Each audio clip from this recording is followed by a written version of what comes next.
আসসালামু আলাইকুম সুপ্রিয় দর্শক মণ্ডলী, আমরা ছাগলের কোথায় ইনজেকশন করব অর্থাৎ মাংসপেশি, ছাগলের মাংসপেশিতে কোন জায়গায় ইনজেকশন করলে আপনার কোনো প্রকার ঝুঁকি থাকবে না, আজকে সেই জিনিসটা আপনাদের শেখাবো। এই যে আমার হাতে দেখতেছেন একটা সিরিঞ্জ, এর মধ্যে অবশ্যই একটা ওষুধ পুশ করা আছে। এই ওষুধটা আমি এখানে পুশ করবো, অর্থাৎ এই যে দেখতেছেন আপনার, অর্থাৎ এখানে হাড্ডিটা, এই হাড্ডির এই পাশে মাংস আছে, এই পাশে মাংস আছে, এবং এই মাংসর স্থানটা হচ্ছে গভীর আর কি, দুটো অনেকটা মাংস। সো এই মাংসপেশিতে আমি যখন পুশ করবো কোনো প্রকার সমস্যা হবে না। আপনারা যারা ছাগলে ইনজেকশন পুশ করতে চান তারা অবশ্যই এই যে অংশটা আছে আপনারা দেখতেছেন, এই অংশটার মাঝে অর্থাৎ এই জায়গায় পুশ করতে হবে। আপনারা দেখেন আমি কীভাবে পুশ করি,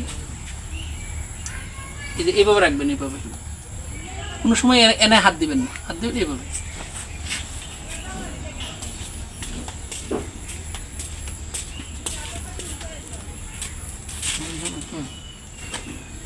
আমার ভিতরে ইঞ্জেকশনটা সুই ঢুকানো শেষ, এখন আমি এই তরলটা আমি পুশ করবো।